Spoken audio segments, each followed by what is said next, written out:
Rendre les taxes, c'est également faire un pas de plus vers une citoyenneté beaucoup plus responsable.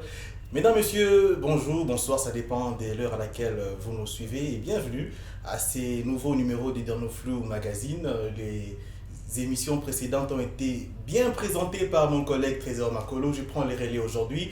Et nous allons aujourd'hui discuter autour d'un thème très important et fondamental pour notre vie économique et sociale ici au Lualaba. Nous allons parler des généralités sur les taxes. Alors c'est quoi une taxe? À quoi sert-elle réellement? Et surtout en quoi sommes-nous tous concernés? Alors dans cette émission, nous allons lever le voile sur toutes ces questions. Et pour ce faire, je ne suis pas seul sur ces beaux plateaux. Je suis accompagné d'un monsieur intelligent. Il s'appelle Mike Louachi. Bonjour monsieur Mike. Bonjour monsieur Marc. Vous allez très bien, j'espère. Très bien, très bien. Alors c'était un plaisir de vous recevoir sur ces plateaux. Je rappelle que vous êtes chef de bureau à la Dernoflou, précisément à la division des recettes non fiscales. Une expérience à la Derlo puis Dernoflou qui fait plus de 10 ans déjà. Vers 10 ans. Oui, 10 ans, bientôt 10 ans. Exactement. Et vous avez également une expérience et une expertise en matière économique, vu vos études faites. Ouais. Alors c'est pour nous un plaisir de vous recevoir, surtout pour la première fois, ce qui ne sera pas la dernière. Un très grand plaisir aussi. Alors, les généralités sur les taxes, c'est les thèmes que nous allons aborder avec vous aujourd'hui dans cette émission qui se veut pédagogique. Alors, pour ne pas perdre le temps et entrer dans le vif du sujet, c'est quoi une taxe en des termes plus clairs et simples pour notre grand public qui nous suit? Merci beaucoup. Surtout qu'il s'agit des termes clairs et simples, accessibles à tout le monde. Exactement, j'allais chercher des petits termes qui peuvent être compris par tout le monde. Donc, une taxe, c'est un prélèvement pécunier fixé ou imposé par une autorité publique dans le but de financer un projet public et ou soit pour des services très spécifiques. Donc, ok. Et pour le prélèvement pécunier, voilà, je sais que ça peut paraître très compliqué pour certains. Exactement. Faites allusion à quoi? Exactement. Donc, il faudrait décortiquer cette définition pour que ça soit exactement accessible. Oui. Prélèvement pécunier, donc le pécunia, donc ça fait allusion à l'argent. Donc, c'est une somme d'argent prélevée sur. Je crois qu'avec le développement de l'émission, on va finir par comprendre, selon le domaine, selon la loi, telle que la loi fixe les éléments. Donc cette somme est prélevée sur une certaine activité, ainsi de suite, pour tous ceux qui sont concernés par les taxes ou qui sont redevables, on le prélève et c'est exactement pécunier. Toujours en termes d'argent. Donc on ne peut jamais ça veut avoir dire jamais quelqu'un viendrait dire que bon, comme je n'ai pas d'argent, je peux vous remettre mon ordinateur et vous me laissez travailler librement ou soit vaquer à mes activités particulières. Ça ne se fait pas comme ça. Ce n'est pas du troc, c'est de l'argent qu'il s'agit. Et exactement dans cette même définition, on dit que c'est fixé ou imposé par une autorité publique. Ça veut dire ce n'est pas n'importe qui doit se lever un certain matin et il se dit bon, désormais vous allez commencer à payer les taxes. Ça ne peut pas se faire dans ce sens-là. Il y a des autorités publiques qui sont compétentes dans cette matière-là et aussi dans des services très spécifiques, par exemple. Ça veut dire qu'on peut avoir le projet de réaliser une certaine activité. Je donne un exemple rapidement. Vous voulez assurer l'assainissement, un environnement, vous voulez le garder très propre, qui répond à des normes hygiéniques. Bon, on se dit, bon, comment est-ce que nous allons faire pour maintenir, pour répondre à ce besoin environnemental?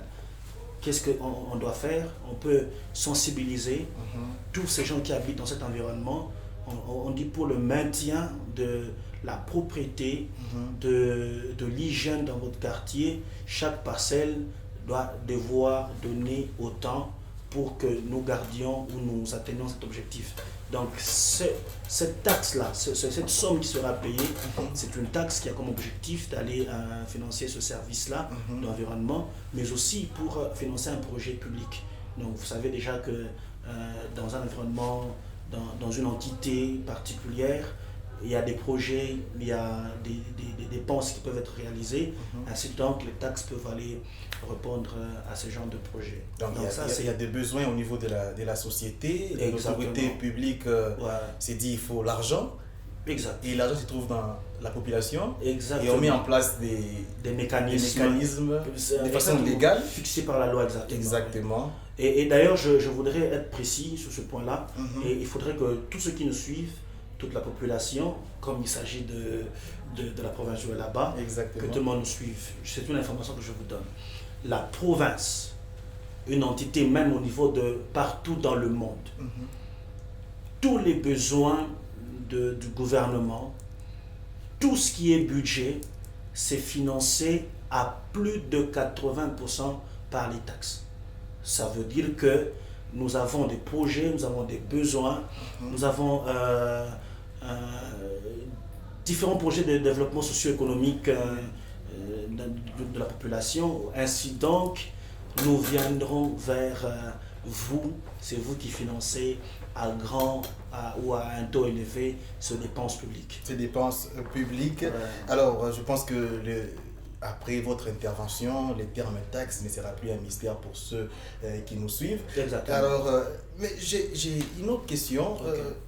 Chef de bureau, vous vous rappellerez qu'à l'époque de la DERLU, il y avait toutes les recettes, que ce soit fiscales ou non fiscales, qui étaient encadrées par la DERLU.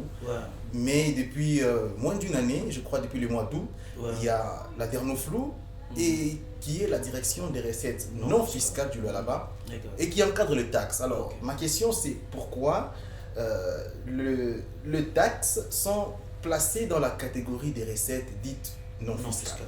Ok, exactement. Donc, ce qui est vrai, parce que vous parlez des recettes non fiscales, ça veut dire des recettes fiscales.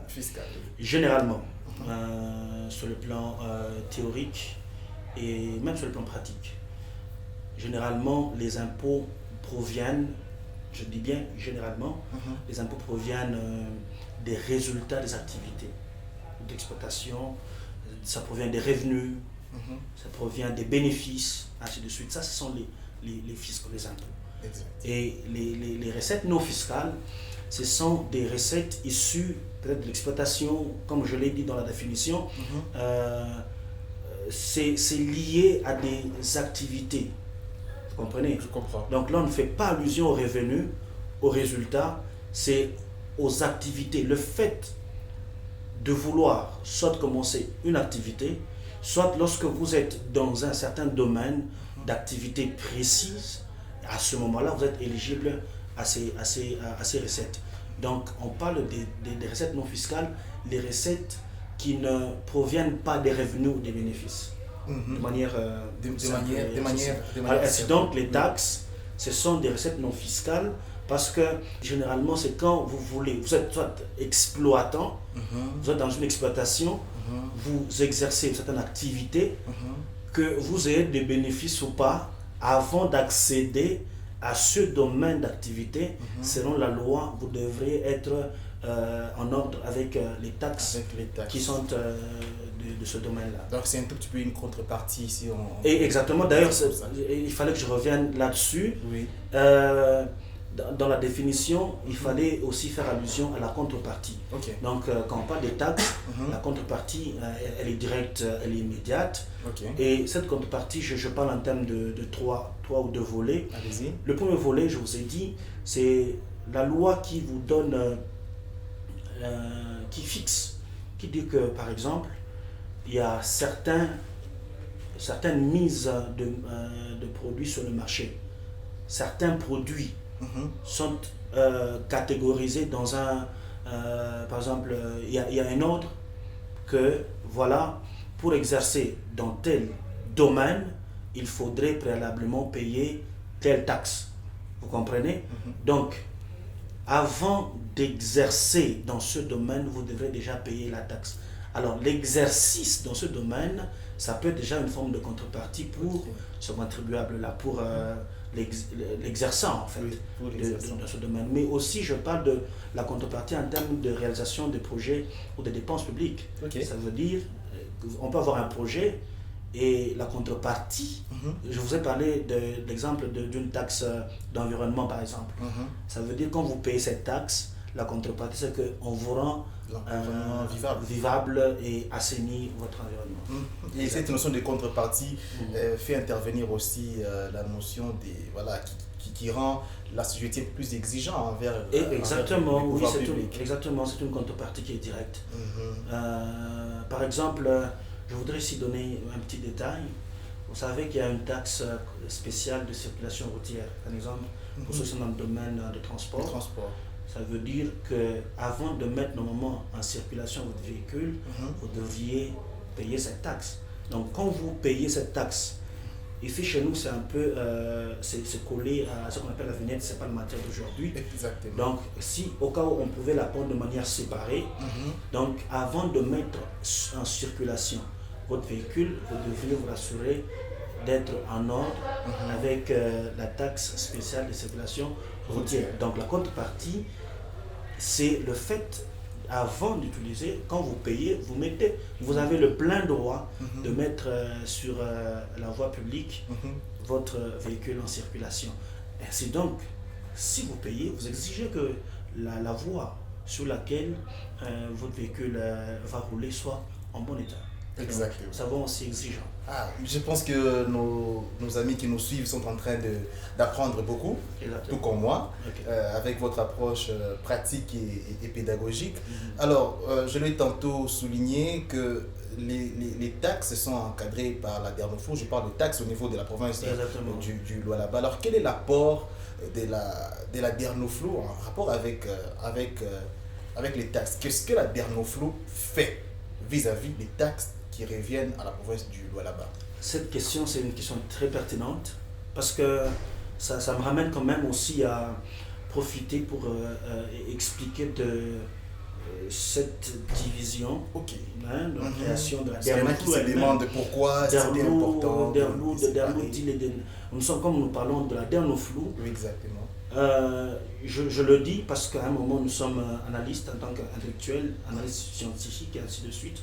Vous voyez, au niveau de la division, en termes de travail, il y a ce qu'on appelle la division des tâches. Exact.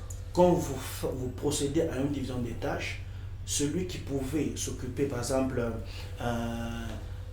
d'un travail à un certain volume, il avait certaines disciplines pour contrôler ce volume de travail, mais plus ce volume de travail est divisé, par exemple, en 2, en 3, ça devient encore très facile et très efficace dans l'accomplissement, l'atteinte des objectifs. Ainsi donc, faire créer la Dernoflo, une direction qui s'occuperait que des taxes, je vous assure que les taxes sont tellement énormes, complexes et beaucoup. Il y a beaucoup de taxes. Beaucoup de taxes. Déjà, le fait de diviser, ça fait qu'il y ait une facilité d'atteindre des résultats. Et je crois que l'autorité provinciale a eu à réfléchir pour que les résultats escomptés soient atteints. Alors, la Dernoflo, de manière particulière, comme elle s'occupe des taxes, c'est que, vous savez, je l'ai dit au début, à plus de 80%, les finances, en fait, les dépenses publiques sont financées par les taxes qui proviennent des contribuables de la population. Ça veut dire quoi?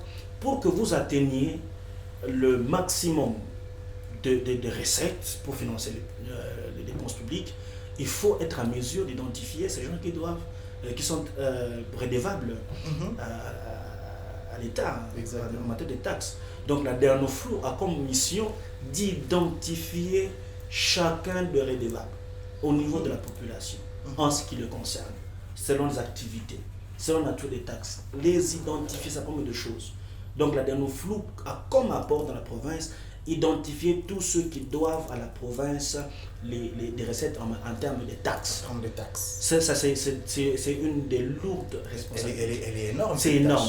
Oui. Ça veut dire, par exemple, on pouvait avoir, c'est un exemple que je donne, vous pouvez avoir 2 personnes, ou soit, ok, vous êtes normalement, vous devriez avoir normalement par exemple 10 contribuables ou 10 redevables, des gens qui devraient vous payer. Mais vous n'avez que 2. Alors, vous ne savez pas atteindre les objectifs.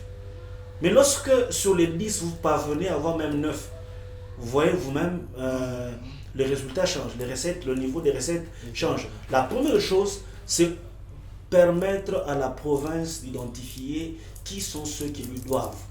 Et vous les faites bien, j'espère. Et très bien. Nous avons des grandes missions, des sensibilisations, de mobilisation, comme déjà cette émission. C'est une émission de sensibilisation et de mobilisation, afin que nous puissions aussi atteindre davantage un grand nombre, une grande masse de redevables et de ceux qui doivent des taxes ou à la province.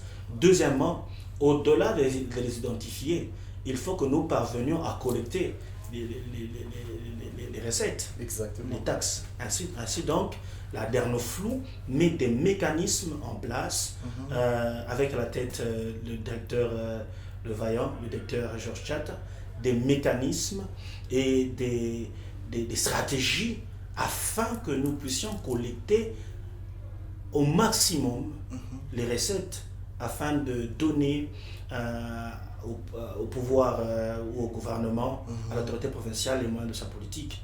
Mais ainsi donc je dis, lorsque vous avez collecté, vous ne les gardez pas pour vous, c'est que nous les collectons pour transmettre au gouvernement, à l'autorité provinciale, afin qu'elle exécute les dépenses.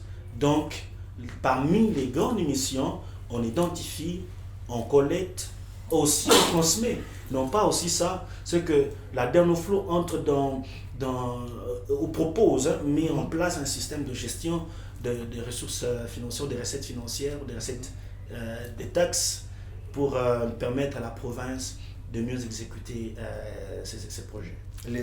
La DENOFLU exerce des missions énormes en rapport avec les taxes et c'est à travers des émissions comme ça que nous pouvons sensibiliser. Je crois, lors de l'émission précédente, mon collègue Trésor Makolo a accompagné nos amis de la division urbaine qui étaient sur terrain afin d'identifier, de sensibiliser. Vous pouvez voir ces reportages sur nos différentes plateformes pour voir comment nous travaillons sur le terrain. Alors, est-ce que je peux mettre un petit élément très important? Vous pouvez souligner.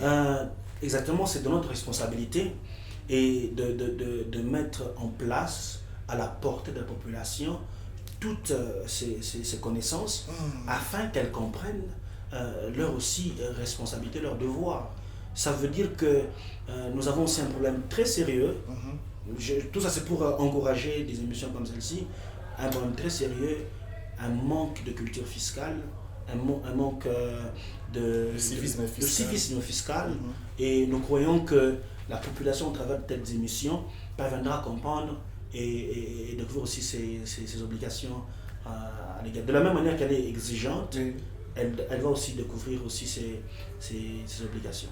Alors, ces obligations, donc au-delà d'être exigeants, ils sont aussi redevables. Alors ça, c'est à souligner. Alors, CB Mike, qui sont ces assujettis aux taxes dans la province du Lualaba? Alors, quand est-ce que je peux dire que moi, je suis assujetti aux taxes revenant à la province du Lualaba, de façon générale, parce que je sais qu'il y en a plusieurs. Alors, de façon un peu générale ou générique, vous pouvez nous dire? En fait, de façon générale, je retiens aussi votre principe de manière accessible, de manière compréhensible, et assujetti à une taxe tout détenteur d'un fait, le fait générateur, rendant ce détenteur redevable à l'État. Ça veut dire tout celui qui est détenteur d'un fait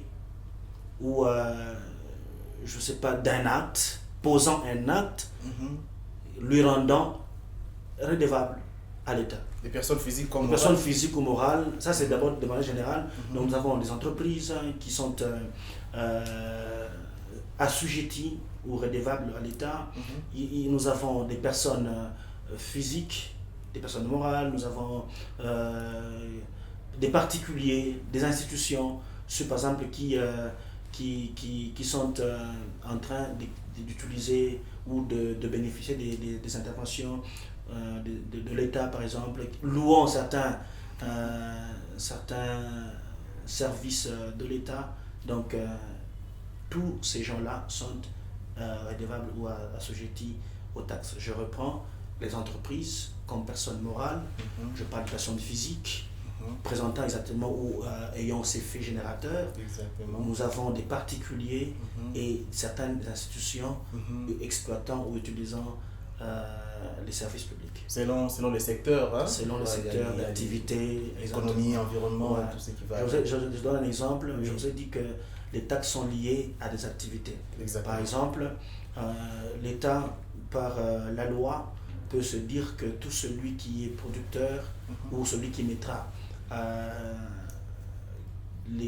tels biens sur le marché avant de les mettre ou bien en les mettant, en exerçant cette activité, sera éligible pour payer la taxe sur la mise sur le marché de tels produits. Donc, tout celui qui voudrait ou qui serait en train d'exercer dans ce domaine, ipso facto, devient assujetti à la taxe. À la taxe. C'est très clair. Ouais. Alors, c'est des mails qu'il y a quand même beaucoup de gens qui le disent. Hein? Voilà, bah, ma taxe, mon Congo, ma taxe, inhabita. Parfois même, vous pouvez dire à quelqu'un qui veut être assujetti à telle taxe, il s'est dit, peut-être qu'il y a ma taxe. Okay. Alors, moi j'ai une question. Généralement, on dit qu'il n'y a pas de taxes sans loi. Exactement. Et alors, pour toutes les taxes qui sont collectées par la Dernoflo pour les comptes de la province du Lualaba, quel est le fondement légal de ces taxes-là? D'ailleurs, même dans la définition, je l'ai dit, c'est un prélèvement pécunier fixé ou imposé par voie d'autorité ou par une autorité publique.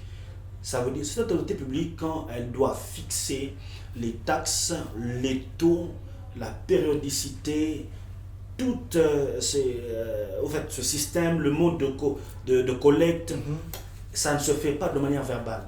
Okay. Donc c'est sur base de la loi ou d'une documentation qui doit être mise à la portée de la population. Ça veut dire, comme sous-bassement légal, nous avons la Constitution elle-même. La Constitution elle-même, elle donne pouvoir à des institutions, à des entités de procéder à la fixation des taxes. Vous avez par exemple les ordonnances, vous avez les arrêtés interministériels, vous avez les édits provinciaux. Donc ce sont les sous-bassements légaux. Par exemple, quand quelqu'un vient chez vous, il vient vous dire que vous devez payer. Alors vous devez lui demander le sous-bassement légal. C'est ça le principe. Exactement. Il n'y a pas de taxes sans loi. Exactement. Présentez-moi le sous-bassement légal de la taxe que vous voulez percevoir. Donc c'est très important. Vous avez les arrêtés et la population. Quand par exemple on publie les ordonnances, on publie les arrêtés, on publie les édits, c'est pour vous, c'est pour toute la population. Donc il faut s'en en procurer et lire. Cette fois-là, vous comprendrez vos devoirs et vos droits. Mais parfois on dit que ces documents ne sont pas aussi accessibles que ça. Exactement. Vous savez quoi, je reviens d'un principe biblique. Permettez-moi que je dise, c'est ça. On dit toujours, ça c'est d'abord bibliquement. Exact. La gloire du roi, la gloire de Dieu plutôt, la gloire de Dieu c'est de cacher les choses, mais la gloire des rois et des princes c'est de les sonder. Ça c'est d'abord Dieu qui cache. Dieu lui-même qui cache, les gens quand même parviennent pas découvrir et ils sont qualifiés comme des rois. Mais quand je vous parle des édits provinciaux, quand je vous parle des ordonnances, des arrêtés, ainsi de suite, de nomenclature, de notre loi, c'est public. La Constitution, elle est publiée, allez-y sur Internet, vous trouvez la Constitution. Allez-y dans le journal officiel. Vous trouverez les différents les différentes lois, ainsi de suite, publiées. Donc, je crois que la population doit aussi être à mesure de chercher et de comprendre. C'est pour leur bien. Quand vous connaissez, permettez-moi, encore une fois, on a toujours dit, c'est la biblique. Celui qui ignore, il n'est pas loin de la mort. Donc, ignorer, c'est vraiment mourir. Donc, c'est un peu ça. C'est à la portée de tout le monde. C'est à la portée de tout le monde. Alors, nous allons chuter cette émission, mais j'ai une dernière question.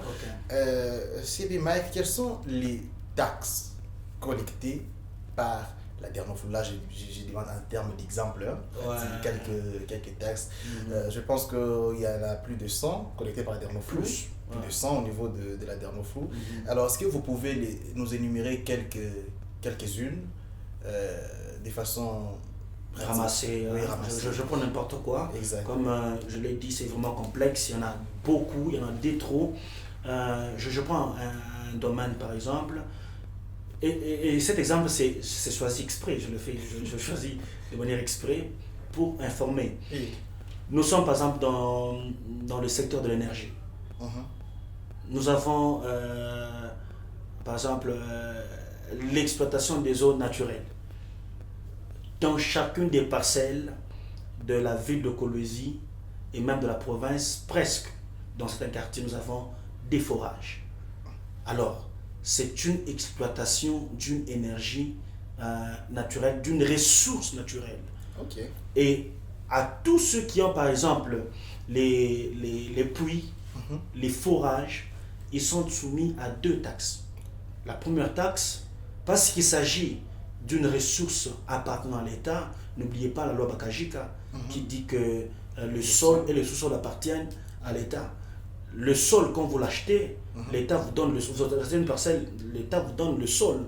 Mais quand vous voulez exploiter une ressource du sous-sol, l'État a une même mise là-dessus. Ça veut dire vous devriez préalablement avoir une autorisation d'exploitation des eaux naturelles.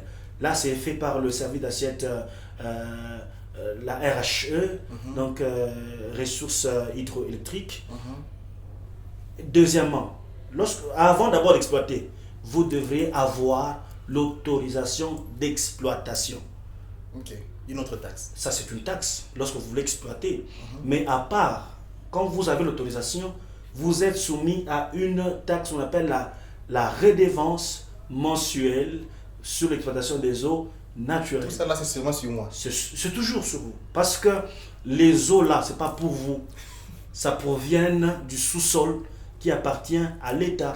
Donc vous êtes redevable à l'État et assujetti à la taxe de la redevance sur l'exploitation des eaux naturelles. Il n'y a pas que ça. Je prends les actes qui sont plus exercés par le commun mortel. Quand je vais par exemple en économie, vous voyez, en économie, pour ceux qui sont détenteurs des boutiques ou des supermarchés, il y a une loi chez nous, tout détenteur, celui qui met sur le marché les produits cosmétiques en termes d'économie, il doit à l'État une taxe pour avoir mis sur le marché les produits cosmétiques. Il n'y a pas que ça. Par exemple, toujours dans le secteur de l'économie, la consommation la consommation de la bière. Ah, ok. Oui, exactement, pour tous ceux qui prennent la bière. Pas pour ceux qui prennent la bière, ceux qui vendent la bière. Même ceux qui détiennent des produits alcoolisés, ainsi de suite. C'est une taxe, des terrasses, ainsi de suite. Et je vais à l'industrie. Vous avez par exemple la consommation des biens de production locale. Et même importés. Ici chez nous, par exemple, toutes les entreprises qui produisent localement certains produits, ils sont éligibles ou soit ils sont assujettis, voulais-je dire, à la taxe, à cette taxe-là. Il n'y a pas que ça. Donc, comme je vous ai dit, tous ceux qui mettent en circulation leurs véhicules, ils doivent payer la taxe spéciale de circulation routière. Bien que spécialement chez nous, c'est un peu annexé à la vignette pour ne pas créer un mauvais climat, en fait, déranger la circulation, ainsi de suite, on le perçoit au même moment. Mais il y en a vraiment énorme. Je prends dans quel secteur de l'enseignement, par exemple, tout celui qui ouvre une école, qui crée, aujourd'hui c'est devenu un des investissements les plus lucratifs et même exercé par beaucoup de gens. tous ceux qui ouvrent, ils doivent à l'État les taxes sur l'agrément, les taxes par exemple je sais pas, de l'agrément, de la quotité. Bon, ça ce sont de détails. Vous voulez que je prenne encore un autre secteur? Secteur des mines. Oui. Quand nous allons dans le secteur des mines, outre la redevance, parce que c'est aussi un autre acte, donc la taxe, nous avons la taxe de transport des minéraux. Hein? Donc tous ceux qui transportent les minéraux doivent payer ce qu'on appelle la taxe sur le transit et sur l'intercite des produits miniers. Il y en a beaucoup. Si vous cherchez un autre secteur, on aura le temps d'exploiter. Voilà. Merci beaucoup. Mesdames, Messieurs, nous sommes arrivés à la fin de cette très belle émission d'Erno Flou Magazine. Nous avons aujourd'hui parlé de généralités sur les taxes. Alors, on parle de généralités. Ça veut dire que dans les prochains numéros, nous allons parler des taxes en profondeur. On va prendre une taxe qu'on va exploiter, sa périodicité, exploiter son taux et tout ce qui va avec. Alors, un mot de la fin, en quelques secondes, qu'est-ce que vous pouvez dire à la population du Lualaba en rapport avec les taxes? Merci beaucoup pour ce dernier mot. Je voudrais appeler toute la population lualabaise à non seulement la prise de conscience, mais aussi à la volonté de payer les taxes. Vous savez que jusque-là, nous n'avons pas encore des gens volontaires qui payent régulièrement leurs taxes. Il y en a encore beaucoup qui nous fouillent. Il y en a encore beaucoup qui procèdent à la fraude fiscale. Ils fouillent. Et généralement, quand ils voient nos services, ils les fouillent, ainsi de suite. Vous ne verrez jamais un Lualaba transformé si vous ne payez pas vos taxes. Si vous payez vos taxes, vous permettez à l'autorité provinciale de répondre au maximum à toutes vos attentes en ce qui concerne le développement socio-économique de la province. La pensée, le désir, le besoin de développer le Lualaba, elle en a. Mais les moyens doivent suivre. Les moyens proviendront d'où? Ou proviendraient d'où? De vous, la population. Vous voyez vous-même tous les facteurs de transformation, les routes par-ci par-là, les écoles, les bâtiments administratifs, construits avec les moyens que vous avez donnés. Donc si vous en donnez encore plus, vous verrez encore plus de réalisations. Ainsi donc, je vous invite à vous mobiliser et à incarner en vous le civisme et la culture fiscale afin que les autorités puissent avoir le moyen de leur politique. Ça, c'était mon dernier mot. Merci beaucoup. Merci beaucoup, CB Mike.